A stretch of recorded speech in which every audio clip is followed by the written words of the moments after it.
This particular session that talks about the Hyderabad Liberation Movement. While the rest of the country got independence on August 15th, 1947, we in Hyderabad, I happen to be an Hyderabadi myself, did not get this until 1948. And why is it so? What conspired there? All of this will be discussed now, and Monica ji will start the session. Awesome. Thank you so much, Mary Sureshji. I thank IHAR, IGNCA, and all other organizers for making the historical Telangana liberation movement a center stage discussion. Why does Telangana liberation movement need to be discussed? One may ask. It's over and done with. Well, simply because for the reason that this movement for self-governance and identity was by far the oldest movement for liberation in the pre-independence era, leading to the newest state in this country post our independence. The way this discussion will go is I will set the context for this discussion, and after which I will be requesting my co-panelists to speak. I'm happy to introduce the co-panelists today.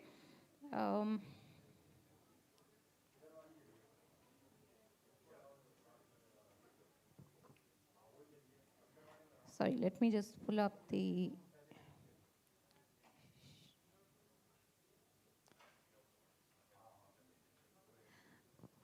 On to my left is Amogh Manthalkar ji. He's an electronics engineer by profession, working in the VLSI industry in Hyderabad. He's an avid reader and also occasionally writes a blog, mostly writing on philosophy, politics, and sometimes history. Next to him is Dr. Boppa Bhaskar ji. He is a senior chemistry faculty, a writer, and a social activist. On to the extreme left on the panel today is Suresh Kochatill ji. Quite a few of you would have heard him. He's a media personality. He's a media professional with over 32 years of experience, including a long stint of 17 years with the Times of India, and later as Chief Operating Officer of Janam TV. Suresh is now a presenter of news shows at the Nationalist Hub, a Hyderabad-based media channel, and also appears on, and he has added that he appears on TV and mostly in a screaming mode, on debates and on various news channels. I welcome all three of you, and we have all three of them travel from Bhagyanagar, Hyderabad to be here today. We look forward to an interesting discussion. I will just set the context as I said, and Amogh ji will take us through the Marathwada angle of the whole movement and the Hyderabad state. We will have Dr. Boppa Bhaskar ji talk about the atrocities that the residents, the citizens of the Hyderabad state at that time had to face in the hands of not just the Razakars, but several other atrocities that happened in the name, whether it is communal or otherwise. And then we will have Suresh Kochatill round up the discussion and talk about Operation Polo as it happened in the state of Hyderabad. The largest and most populous state in pre-independent Bharat was the Hyderabad state. For some strange reason, we continue to contribute to the population as still probably one of the most prominent contributors to the growth of population here. Founded by Asaf Jah and declared independent of the Mughal patronage by him. While Asaf Jah declared his divorce from the Mughal Empire, he continued to hold the title of Nizamul Mulki, and thus began the descendancy of the Nizam rule in Hyderabad. The Nizam's dominion comprised of the state of Hyderabad, divided into the Marathi-speaking Marathwada, including some parts of Karnataka, and then we also have the Telugu-speaking Telangana. That is where we derive our name now. interestingly, if you see the demographics at that time in 1901, the census reported which this Hyderabad state was 89% Hindu and 10% Muslim. This is an important variable to keep in your mind, because the discussion that we would have will finally come back to the demographics of that state.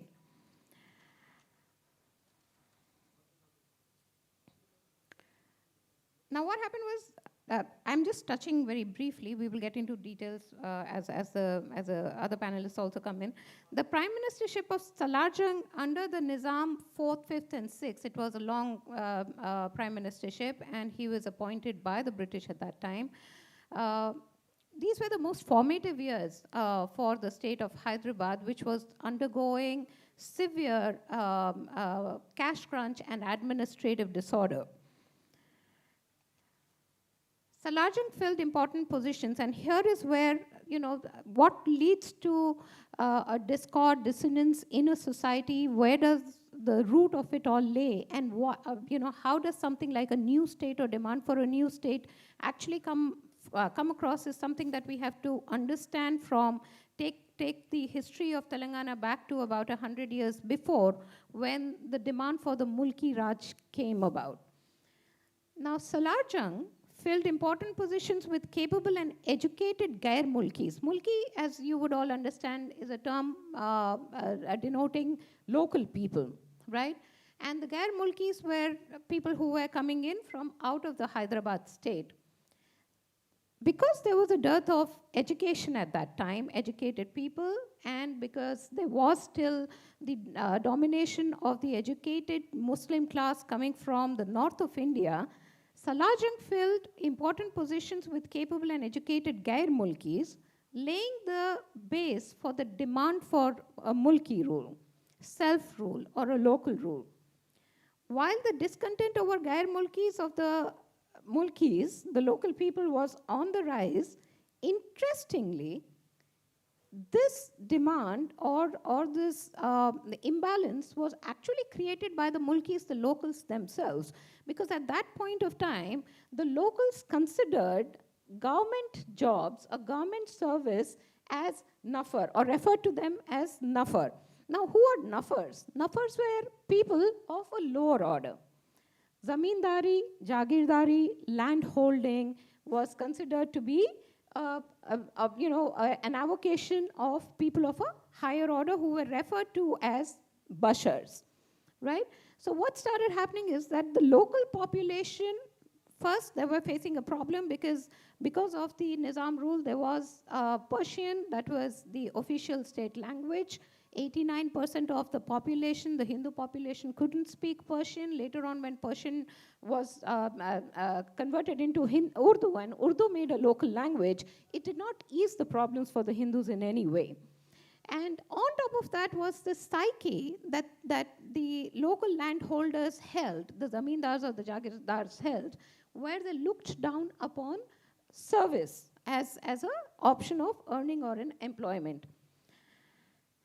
And what did this do? This led to the import of qualified government servants from either up north, coming from Delhi, or there were these, the Madrasi Brahmins, as they would call, coming from the Madras region. Volatility in this situation continued to rise as the already marginalized middle-class Hindu felt deprived of opportunities, and on the other side, the Mulki Muslims started to get restive too. Now, it's very interesting on why would the Muslims have started to get restive at a time when the state was in their hands, and the people who were also being brought in, imported in important positions, were also Muslims. The reason why this was happening was the local Muslims never really considered the Mughals or their progeny to be the true inheritors. So there is a class of local Muslims that kind of grew here down south, especially in the Hyderabad state, who started opposing even the Muslim class government officials who were being imported from up north. So there are two things that you are seeing are building up here. There is a divide, the Hindu-Muslim divide continues. The Hindus continue to remain the landholders, not wanting to take up government jobs, and yet resenting the fact that they don't have equal opportunities. The middle-class Hindus started to rise. Middle-class Hindus started to feel neglected and deprived of opportunities. On the other side, the middle-class Muslim also started to feel insecure and threatened because of the influx of the Mughal-trained Muslim and more educated Muslim influx happening from the north of India. In this scenario, in 1868, Salajing under Afzal-ud-Dawla, the fifth Nizam, passed orders for all departments of Hyderabadi administration to hire only Mulkis. Okay? We are slowly getting there where there is now demand openly coming in and orders being passed by the government for only local citizens and people with a domicile of about 15 years and more only to be eligible to be taking up positions in government offices. A decade later, this order was further made more stringent. It can be said that the call for a place for the locals and the first rights of the locals in jobs, resources, and opportunities started about a century or so ago, and later on, this echo built into the liberation of Hyderabad. In 1884, Mir Mehboob Ali Khan, the sixth Nizam, ordered the change in the official language of the Hyderabad state from Persian to Urdu. This was only in 1884. For a Hyderabad state where 89% of the population spoke the local language, where Hindus, up till now, you were running your business in Persian, and you can imagine what this must have done to that class of the population. This switch in the official language automatically further strengthened ground for the Persian Urdu-speaking Muslims, doubtlessly denying the majority Hindu population who could neither speak Persian or Urdu any opportunities that could arise. The growing antagonism between the Muslims and the Hindus was now being blamed on the advent of the Gair Mulkis,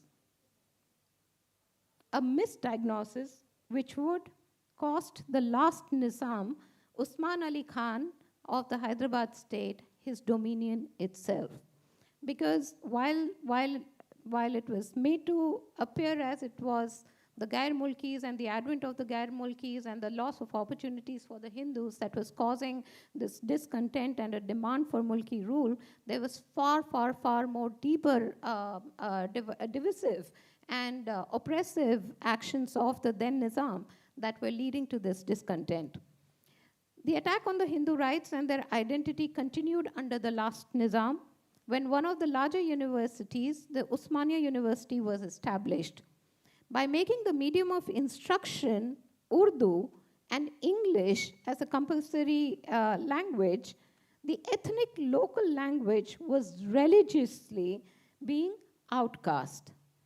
Imagine again, and I will continue to highlight this point and stress on it, 89% of the population can't speak Urdu. And you have the university, one of the largest universities at this point of time, that is set up, and the medium of communication, the medium of transfer of knowledge in that university is now declared as Urdu. Aligarh University, which almost was formed around the same time, incidentally had the medium of instruction in English. But it was only here that we struggled with imposition of Urdu on the local population.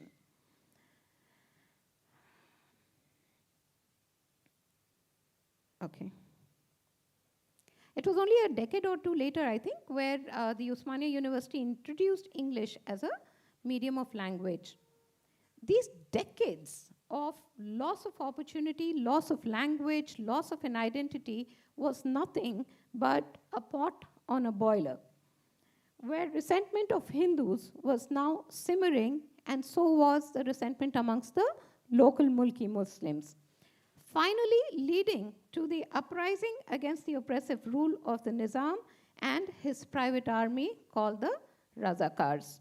From here, I would assume this is just kind of setting the base and the foundation for our discussion forward. I would now like to request Amogh to run us through with what was at this time happening in Marathwada. Namaste. Uh, I'm from basically from Nanded, which is in Maharashtra, and it's close to Hyderabad. So it actually comes in the limit of the Marathwada regions that come in the Nizam state. It's important to note that because the Nizam state was divided into four large jagirs, and they were further divided into 16 districts. 5 of those districts are in present-day Maharashtra. 8 form the Telangana of today, and 3 are in present-day Karnataka. So I come from the Marathwada side, and that is kind of the focus of the thing that I'm going to talk about today. If we were to get into the history of the Nizam of Hyderabad, we have to start it at 1707 when Aurangzeb died. Aurangzeb was a strong man, and he centralized the Mughal rule to himself. And when he died, he left a vacuum. After that, the Mughal power started declining. And we all know that 18th century and early part of the 19th century was dominated more by Marathas. And it was then that Kamaruddin Khan, a person who was in the court of the Mughal emperor, he was the Nizam of the Deccan, or he was the governor of the Deccan. And he started getting weary of the politics that went on in Delhi, and he came to Hyderabad in 1713. And in 1724, he established his own rule, which was then called the Nizam. The title that was given to him for this was Asaf Jahan. And the dynasty that he set was called Asafiya dynasty in the future. And they have their own independent flag, and there's a whole history of Asafiya dynasty, which is still popular in that region. He came to the south, he established his own kingdom, and from there he fought the regional powers that were present there. So he fought Hyder Ali, he also fought Marathas, and Peshwa Bajirao to be more precise. He fought several battles against him, but one thing about Asaf Jahan the First, or the Nizam, was that he lost almost every single battle that he fought, including the battles that he fought against Marathas. The most spectacular defeat of which is the Battle of Palkhed, 1728. Palkhed is a town near Nashik in Maharashtra, and he couldn't expand his powers beyond that area. But the most of Marathwada, which goes right up to Aurangabad, the name of which was recently changed by the Maharashtra government officially to Sambhajinagar in the honor of Chhatrapati Shivaji's son, till there, Nizam state was present.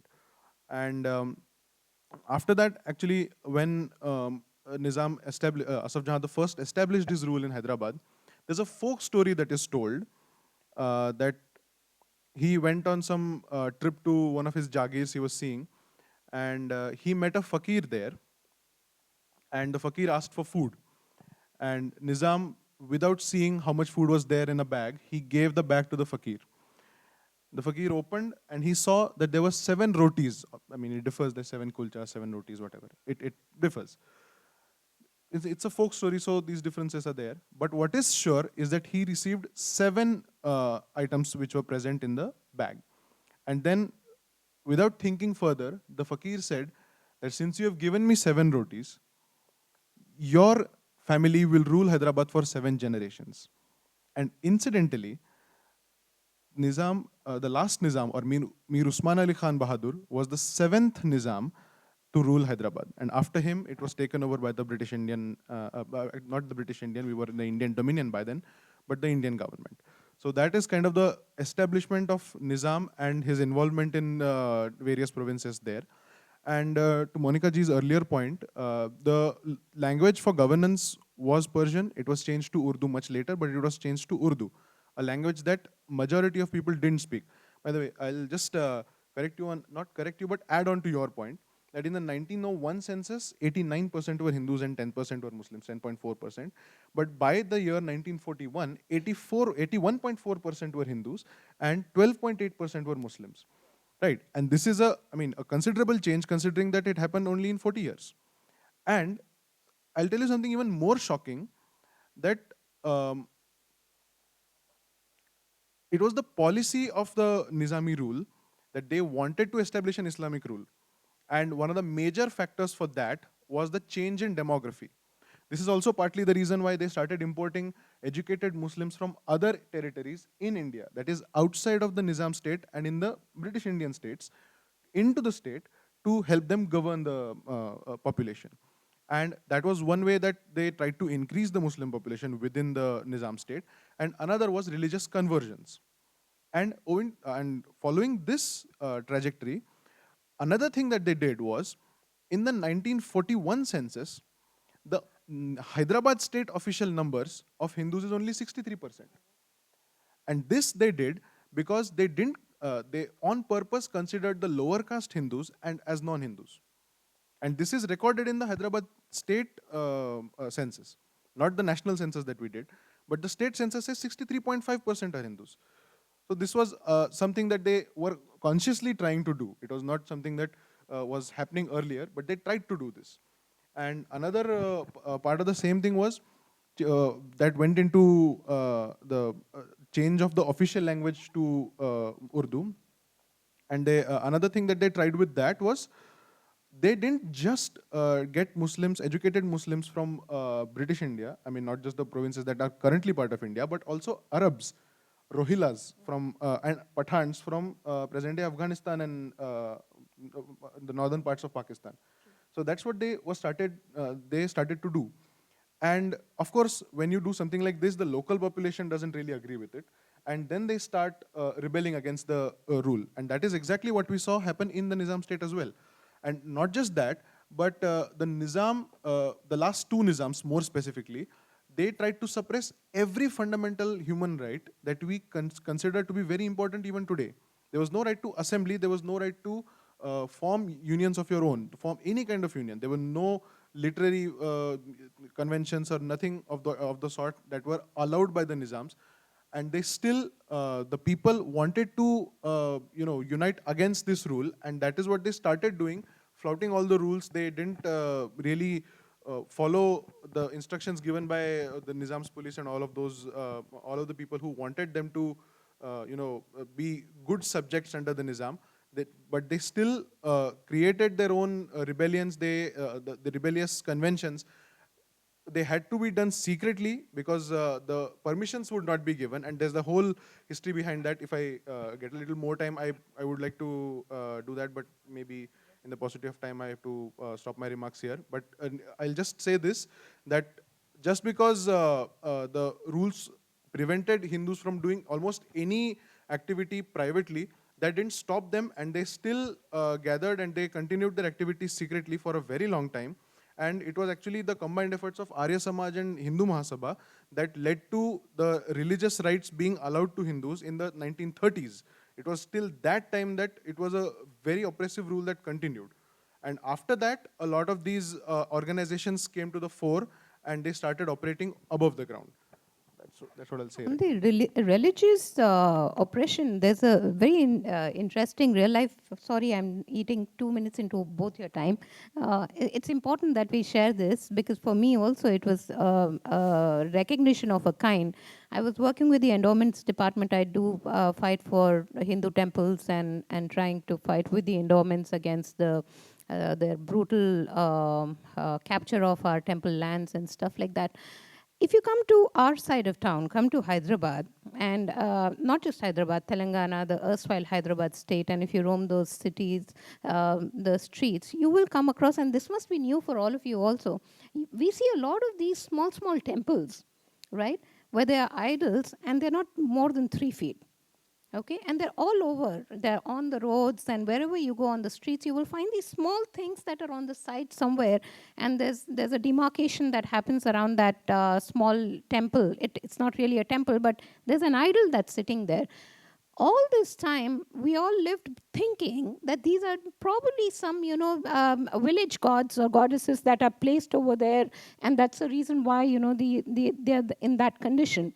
But you know what? I was very recently told, I got to know through the endowments department itself, that there was a time when the Nizam had actually brought out a rule where you could not construct any new temple or a worship place above the height of 3 feet. And this is something that all of us who live in Hyderabad, we are crossing such small structures which look like temples, which have these very tiny idols of God sitting in them, not knowing that the reason why they're only at that height is because you could not cross beyond 3 feet. And that was the kind of time that, the Hindus have lived through under the Nizam rule. Are you ready, Bhaskarji, with you? Okay, I hand it over to you.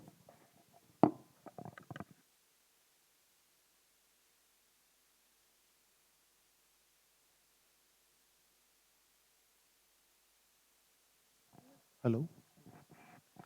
Good evening. I am Dr. Boppa Bhaskar. I am a chemistry senior chemistry faculty. I am from Hyderabad. So I am going to discuss about uh, the nature of MIM and atrocities of Rajakars, as well as what is the role of Communist Party in Telangana. So Telangana, it has 16 districts. Sorry, Hyderabad, it has a 16 districts. In that, 8 from the Telangana region and five from the Marathwada and 3 from the Karnataka. And also it has 500 Jagirs. Jagirs means it has some powers which are from Nizam. And also in that more than 50% they speak Telugu. Remaining 20%, 25% Marathi and 11% Kannada and remaining 14% Urdu and Hindi. But in that more than 90% Hindus, nearly 9 to 11% Muslims are there, but more than 90% Muslim employees are there in the Nizam dominion. That is the main problem.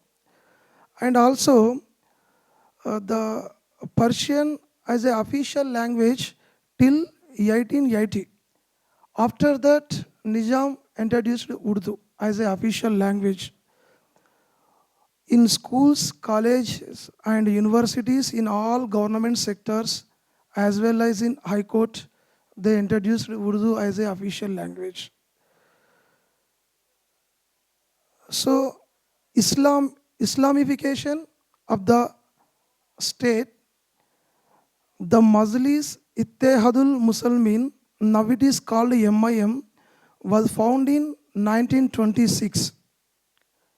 Actually, before that, 1925, it is nearby Hyderabad state, but now it is in Maharashtra, Nagpur. In 1925, so Hindu organization is established in 1925. That is called RSS, Rashtriya Swayamsevak Sangh. Simultaneously, they started 1926 as a MIM. It is completely Muslim organization. So it was first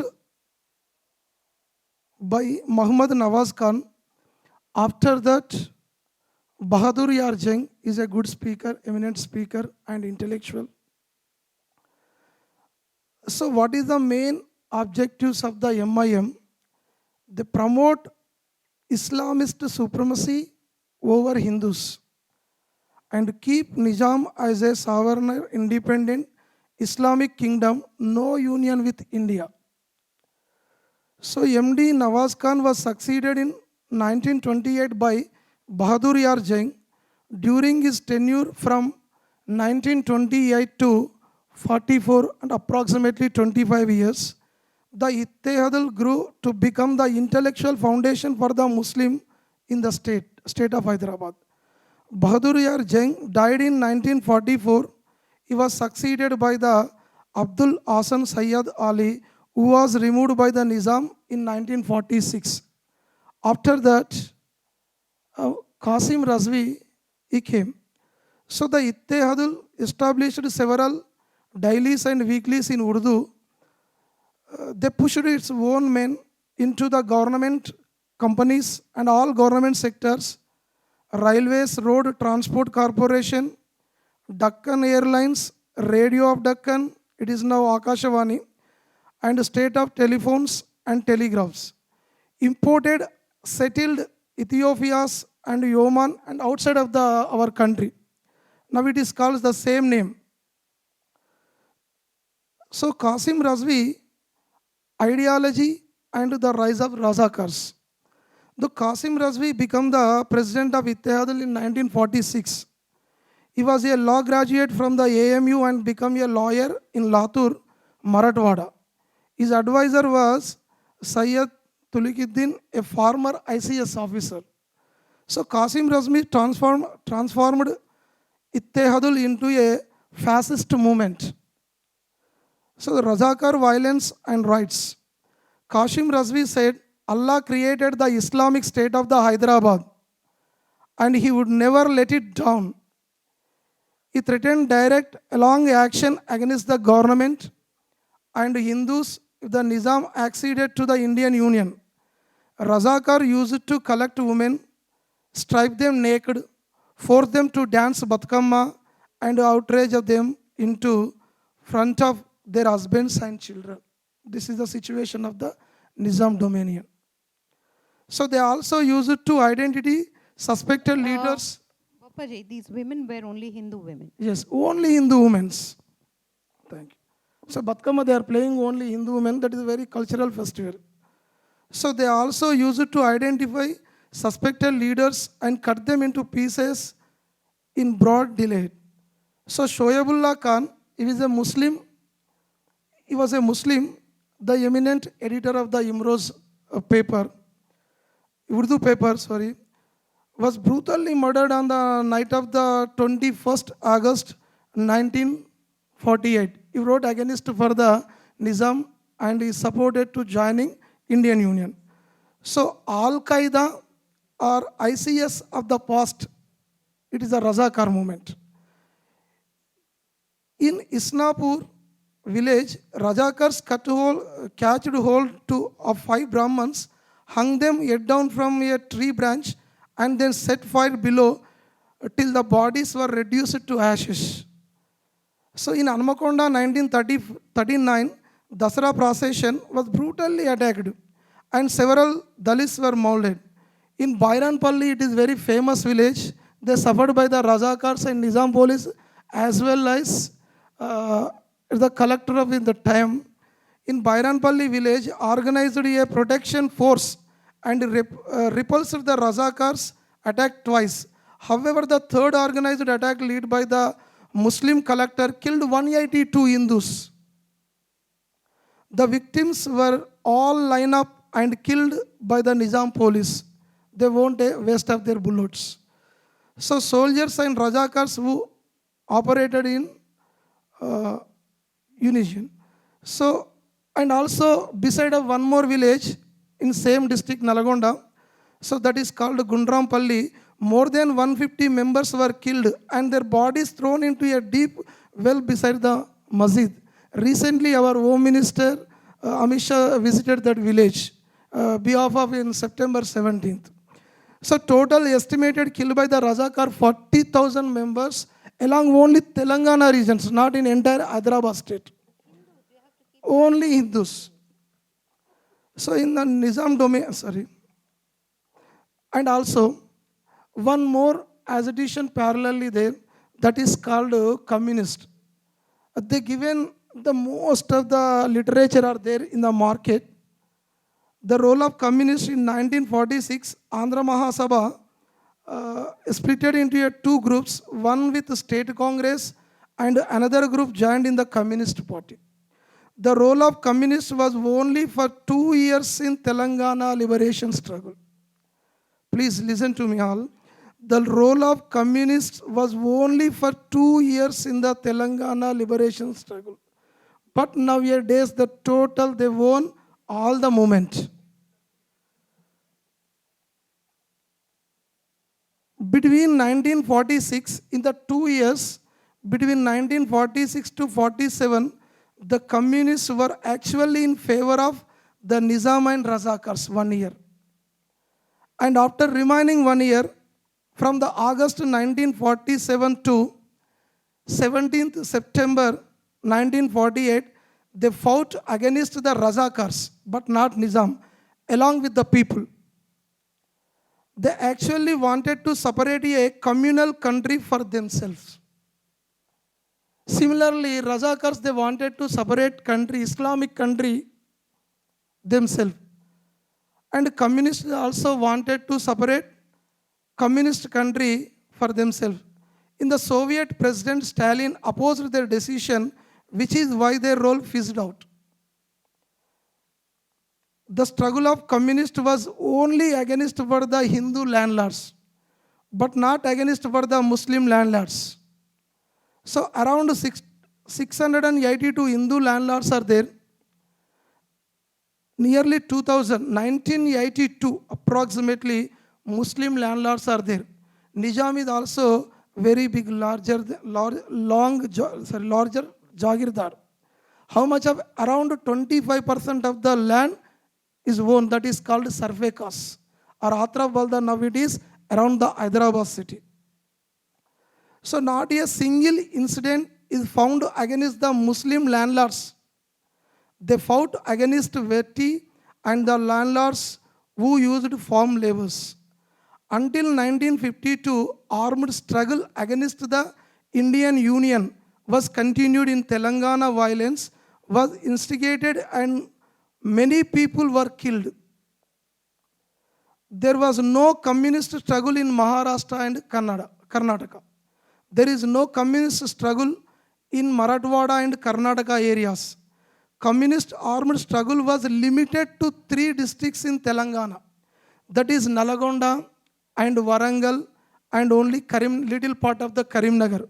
In only 3 districts. The people used to treat communists as a night thieves and Razakars as a day thieves. The liberation struggle of Telangana is not only a history, but also a life and death struggle of the common people and a slogan of the self-respect. Thank you very much. Thank you. Dr. Boppa Bhaskar has written a book in Telugu titled Nizam. Nizam versus Nizam, Telangana Rakta Charitra. Yeah. So in Telugu, Nizam means truth, and Nizam means Nizam versus the truth, and the blood story of the Nizam, right? That's what it is. It's a very well received book. It's in Telugu, and he's done a whole lot of research about, I think, 500. The sad part of our country and its ability to document history, and I guess it was done purposely, which is not to document it. And there's very little literature available on Telangana or the Hyderabad liberation movement as such. But I think, Dr. Boppaji, you've done a fantastic job in retrieving about 500 documents, books. Yes, exactly. More than 500, madam. Yeah. 530 books I collected in that. And one thing that I think all of us over here are very committed to, including Pramod Burawali ji. Pramod ji, can you please say hi? We here, all of us are wanting now to get together and start some work on some serious research on the movement and documenting this history, partially the beautiful history and partially the gory history since the Islamic influx happened, and ensure that we have more material that is available for people and in the public domain, so that the truth of Nizam and the Razakars come to the fore. Razakars are the private army of the Nizam that was used by the Nizam to subvert, to oppress, to beat, to rape the Hindus in Telangana at that point of time, in the Hyderabad state at that point of time. And we have the same gentleman who stands and talks about equality and humanity and modesty and you name it. Now I call Suresh Kochatill ji to share his views and talk to us about the Operation Polo that took place when Hyderabad state was finally taken over by the Indian state. Well, thank you, Monica ji. And it was Dr. Boppa Bhaskar and Amogh who took us through the route of the atrocities committed in Telangana. I mean, if we actually sit and document it here, it would take us an entire day. It was that horrifying. It was horrifying to the nature that there were 6 to 7 major Jallianwala Bagh-like incidents that happened in Hyderabad state. None of them are documented, and only one village where it happened, where Amit Shah ji went recently, suddenly has come to the national forefront. But romantically looking at it all, it was Sardar Patel who made Hyderabad possible. And as was recounted, Hyderabad got its independence on 17th of September 1948, almost a year and a month later than India got it. There were 2 or 3 states that were proving to be a problem. One was Kashmir, where Raja Hari Singh had signed the accession document. There was no issue. The issue was with Pakistani tribesmen coming into Jammu and Kashmir. Next was Junagadh, which was creating a major issue because it was very close to Pakistan and in Gujarat, wanting to join Pakistan. But imagine a Bangladesh in the middle of India. That was how huge Hyderabad was. Bigger than Bangladesh, actually. And if it had remained that way, what would have been India today? We would have had a Pakistan right in the center of India. And that is what Nizam wanted. He wanted to join Pakistan. So when India got its independence, the British gave an option to all the 560 princely states saying, you have a choice. You can join Pakistan, you can join India, or you can stay independent. Almost all the states were persuaded, I'll put it in brackets and inverted commas, arm twisted by Sardar Patel into joining the Indian Union. He had no choice. He had an admirable right-hand man, C.V. Menon, who made this possible.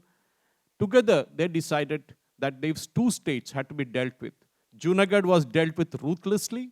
It had to be because he was the ruler there, was very insistent, a Muslim ruler who was insistent that he would rule, he would go to Pakistan, he would join Pakistan.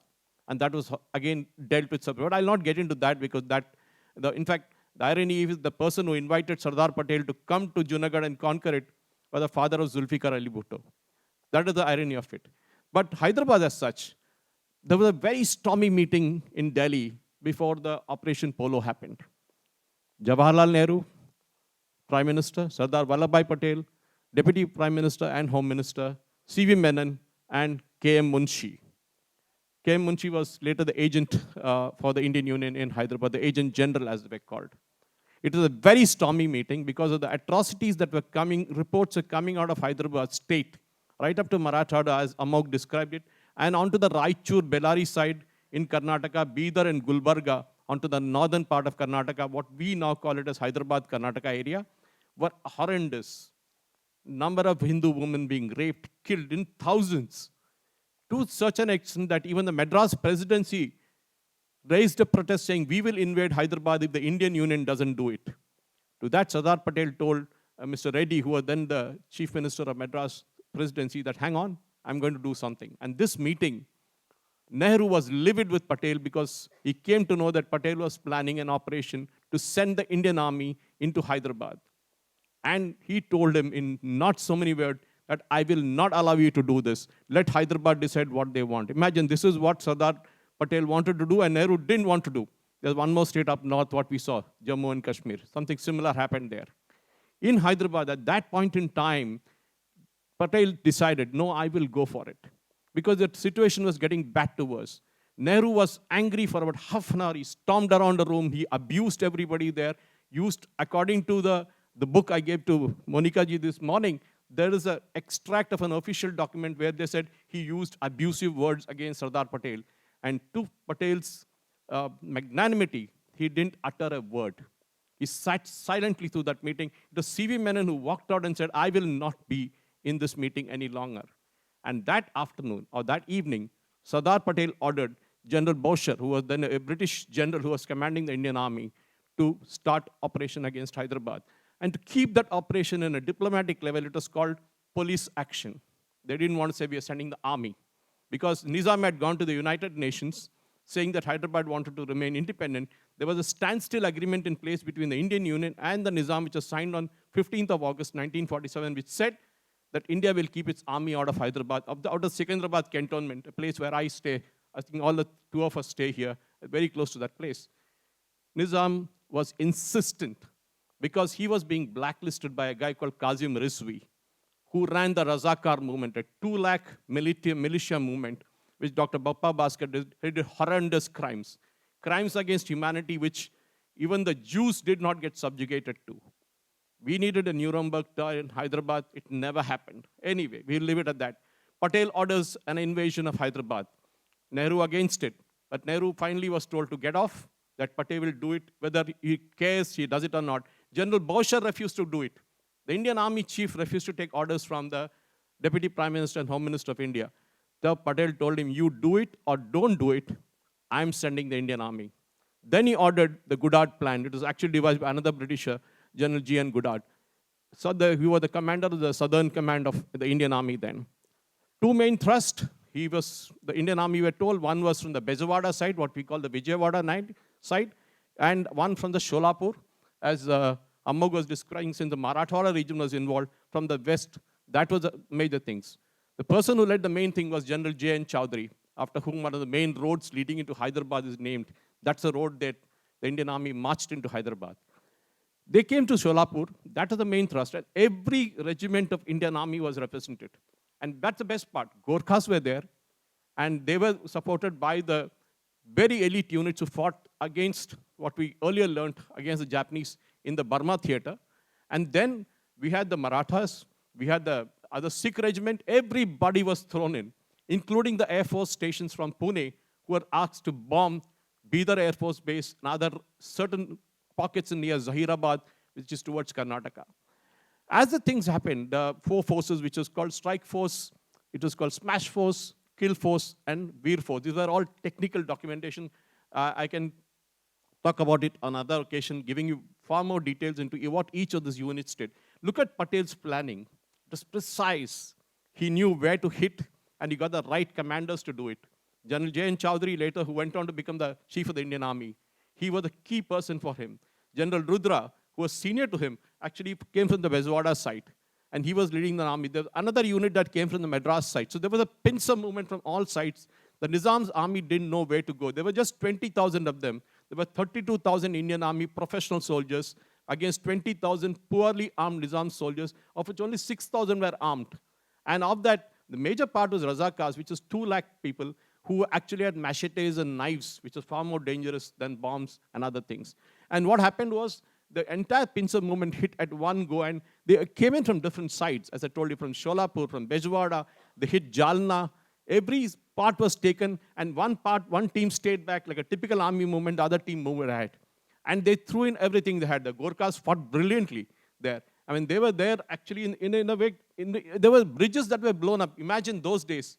There was a British mercenary who was caught near a place called Nadugul in Hyderabad, near Hyderabad, about 60 kilometers from Hyderabad. He was caught trying to set up a bomb to blast a major bridge which would have stopped the advance of the Indian Army into Hyderabad from the western side. Now, all this was happening. While this was happening, Nehru was very upset again, because Patel knew that he told General Chowdhury very clearly, this entire thing has to be finished off in just 4 days. Actually, he gave him 6 days. General Chowdhury finished it in 4 days. On 17th of September, General Chowdhury led the Indian Army into Hyderabad. The Nizam had no option but to surrender. In fact, he went to the All India Radio, or then just as it became All India Radio, it was still Hyderabad State Radio. He went there and said, I am resigning. That is, my government is resigning. Liaq Ali Khan, who was the Prime Minister, who was forced on him by Pakistan, by Muhammad Ali Jinnah, was actually the Prime Minister. And he said, he's going to resign. I'm not going to be there any longer. I'm getting out of this. And he was given a pardon by Sardar Patel. Look at the magnanimity of that man. He didn't put him in jail. He could have, because he had committed that many atrocities. And he used a very wonderful word. I mean, Nizam, he said, the vultures have resigned. What can I do? This is the words he used during that broadcast from the radio that he did that evening. The entire Nizam's forces surrendered. 837 of them were killed. Indian Army lost 10 people. More than 1367 Razakars were killed. More than 1900 Razakars was taken as prisoners of war. Kazim Rizvi, the main crook behind this entire thing, was arrested, and he was put in jail, and quickly a trial was held by the Indian government. He was sentenced to life imprisonment. Later on, after serving 7 years, he was given a choice, said, get out, go to Pakistan, don't stay here. And he did that. He left for Pakistan. He didn't stay back in Hyderabad. Then Hyderabad, later on it became a part of the Madras presidency, and later on it became Hyderabad state, and now then Andhra Pradesh state as such. So in a sense, if you look at Operation Polo, on 17th of September, the Indian Army marching in. On 18th of September, at the historic parade grounds in Secunderabad, those who have seen that parade ground, General Edrus, who is an Arab, by the way, commanded Nizam's army, surrendered to General J.N. Chowdhury. A very historic moment. that the Telangana government presently refuses to celebrate as Independence Day of Hyderabad. But recently, for the first time, we saw that celebrations being held. The Operation Polo was a very detailed operation, and those students who wanted to actually take notes from it, please feel to contact me after that. I can really speak on that because I've done a lot of seminars and workshops on that. But in terms of what the Indian Army did post-independence, this was the first major operation. Junagadh, they went after them because they learned a lesson from Hyderabad. They said, we'll not allow that fellow to do it. And that's all. But Hyderabad liberation is very, very crucial for India. The map of India, which we look at it right now, would not have been that. As I just gave you a figurative example, a Bangladesh in the middle of India. And that was what Hyderabad state would have been had Sardar Patel not done what he did. The statue of unity in Kevadia should actually have been in Hyderabad. We owe it to him. Thank you. That was a good point, the last one about the statue having rightfully been in Hyderabad. You know, as we conclude, and as I just said, that there's so much that needs to be spoken about Telangana, and I'm so thankful for to the IHAR team and everybody who's decided that this is something that needs to be brought onto the discussion table. The most important thing I think we should not forget is that no army, when the Indian Army came in, and I'm being a little bombastic about this, but then no Sardar Patel ji also would have been successful if it wouldn't have been for the local Hindu population that rose from within. Agreed. I mean, what happened was, as was described, the Hindu Mahasabha, the Arya Samaj, and to a certain extent the communist. The communists had their own agenda for that to do. But at the end of the day, the local population helped. But more of that anger from the Hindu population came after Hyderabad was liberated. Nehru set up a Sundar Lal commission or something, and that commission gave some ridiculous judgments to that effect, saying that so many million Muslims were killed, and nothing of that sort happened. In fact, Sardar Patel said, throw that entire report into a dustbin, burn it. That's what he said. Because that is what it is, the entire thing was all about. The anger of the Hindus for having been subjugated. That report also wasn't made public for a very, very long time. No, it was only in 2011 it was made public. And that too, it's lying in some library in Delhi, here in Delhi, and that is how it was annexed. But Actually, more agitations are done by Arya Samaj. Most of the leaders came from the Arya Samaj as well as Hindu Mahasabha. There is no national congress in that time. So, you know, we know already 15th August 1948 we got independence for our country.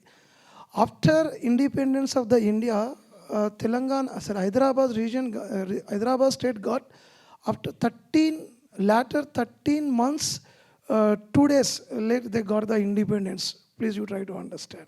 This is the nature of Congress. There is no single movement, National Congress single movement, there is no.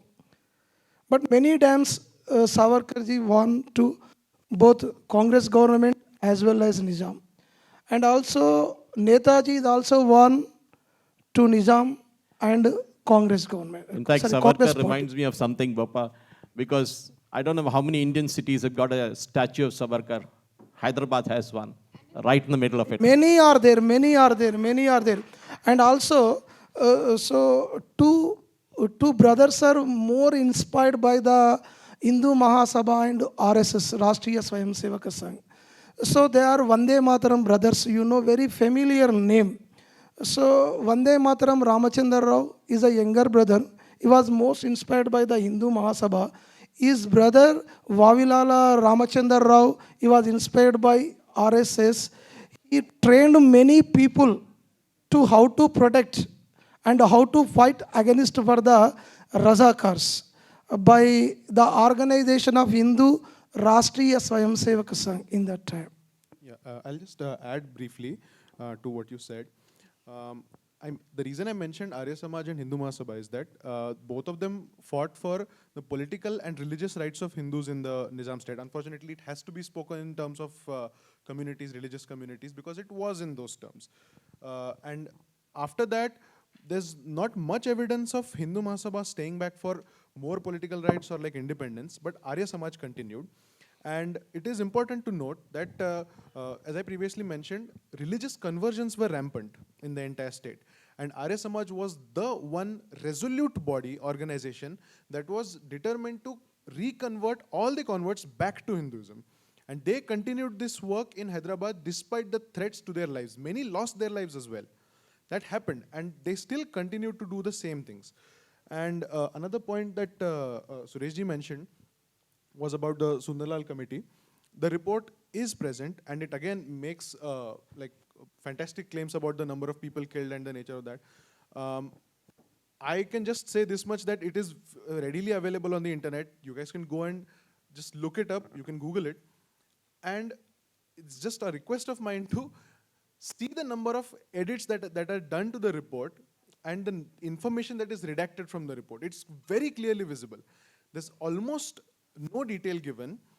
The person, the three people who were in that committee, along with, one of them being Sundarlal, and the other two, you should see the number of villages they visited, the number of days they spent visiting those villages, and that report. And then you should see another report, which was the White Paper of Hyderabad of 1948. White Paper is the final document that the Government of India issued before the military action, or Operation Polo. And you should see that report and the kind of atrocities mentioned in that paper, because that is the final view of the government and it cannot be challenged. And the sheer detail mentioned, including the names of villages, the number of people who were killed, and all sorts of atrocities happened. I mean, I have a whole list of them. I have in front of me, I have the white paper also. But sure. So it mentions all those things, and it is blood curdling just to read it.